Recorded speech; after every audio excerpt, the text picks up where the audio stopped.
Boxing has always been a battle of muscle and mind, a psychological as well as physical contest. Now some fighters have taken to using a hypnotist, but this could involve a lot more risks than rewards.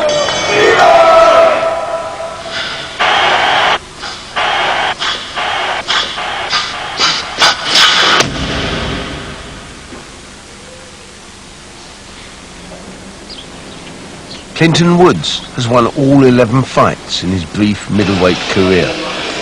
Today, he's come to the gym, not to train his body, but to sharpen his mind. It's his first session with the hypnotherapist. Is there something that you particularly like to work on? Just want to be more relaxed leading up to a fight. Try and relax a bit more when I'm in the ring and get the stuff off what I'm doing when I'm training. Just want to be a bit more relaxed instead of stiff, and I just can't seem to do things while I'm doing it in the ring when I'm training. Now Paul's put Clinton into a hypnotic trance, he talks softly to him about his pre-fight nerves and offers encouragement.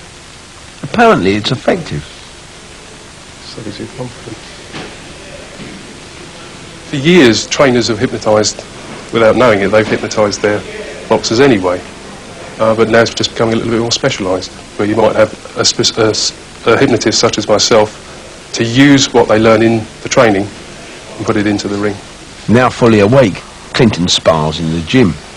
When a boxer's been hypnotised, he's supposed to be more focused, more natural.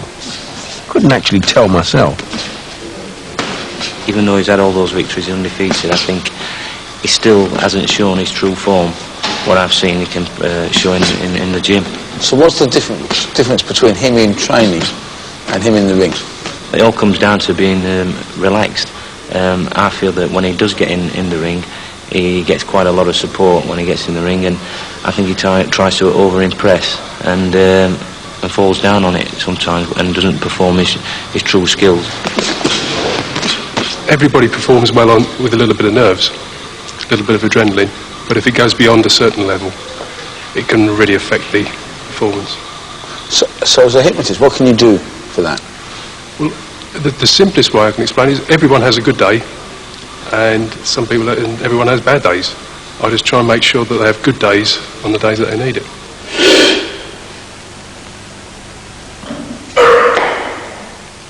Finding the good days for athletes is the main aim of the sports scientists at Manchester University, who also want to improve performance.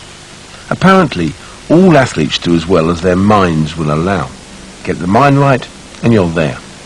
By recording brain activity during the particular sport, in this case Olympic-level pistol shooting, and then getting the athlete to study the data or brain profile of the best shots, the scientists can teach an athlete to match that level all the time. Just like the hypnotist, the scientist is picking out the good days for the athlete to copy. One of the key things as sports scientists that we're interested in is performance enhancement.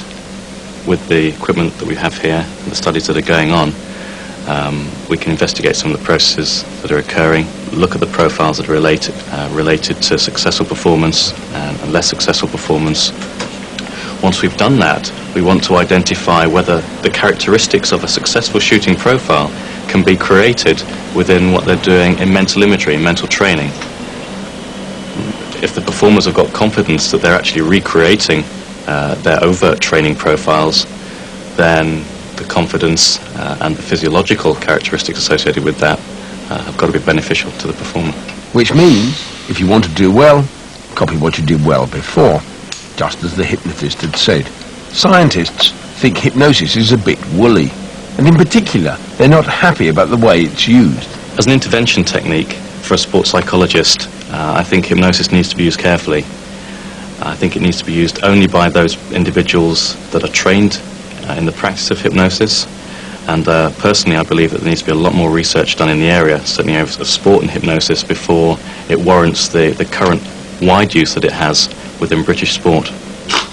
But I didn't know that you... When I went to see Britain's most famous hypnotist, he argued that athletes could be programmed for success when under the influence. When somebody's in a trance, which is really just like a daydream, they're more suggestible. You have access to if you like, the greater part of that person, their wisdom, their creativity, and also to their habit patterns. Anything that you do automatically, you had to actually stumble through and learn once upon a time. Like the first time you tied your shoelaces, you really had to think about it. And then you were able to do it after 4 or 5 times automatically. What a hypnotist can do is put somebody into a trance and then install, if you like, habits of success in a very short space of time, and they become then automatic for the sports person. So what you're doing is you're taking this desire, this innate desire that they've got, and bringing it to the fore. Yes, that's correct. Now, you could install that in somebody if you wanted to, but I think that it's not an appropriate way to do that. I think that somebody should wish and desire it to be strengthened within themselves. Otherwise, it amounts to brainwashing, you know. Well, so you could brainwash if you wanted to. Yeah, of course. You know, it's called advertising, or, you know, or look at what the cults use or the politicians use. You know, that's. But in terms of performance, sure, you could, yeah. But I wouldn't recommend it. If you're just focusing the mind or teaching someone good habits, hypnosis seems to be effective and safe. To be fair, boxing's always been about psychology, and some trainers have long preached the virtues of hypnotism. There's peace of mind it gives them, relaxes them. It focuses the guy usually, you know. They get good focus for the fight, and they don't get hit so much. If you're thinking about something else and not thinking about not getting hit, you usually get hit more. About 15, 20 years ago, I mean, I think I must have been one of the first people to take somebody to a hypnosis. I mean, I had a big heavyweight, 16.5 stone. He was the biggest man around in those days. And if he either hit you, he knocked you out, or if you tapped him on the chin, he'd go out. So I did. I took him to a hypnosis. And I was in the room when he put him under. And he said, look, he said, you're a big boy. He said, I think it's all to do with balance with you. He says, but the next time you box, he said, you will shrug some of these punches off. You will shrug them off. And you won't feel the effects as you normally do. And my goodness, he went out and he did the business, and he was hit on the chin and didn't go on the floor. We met several fighters who've benefited from this level of mind control. But hypnotism is powerful and can do far more than focus the mind, as I was about to find out for myself.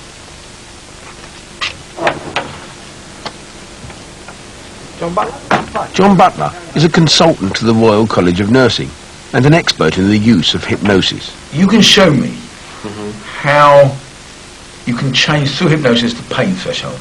Yes.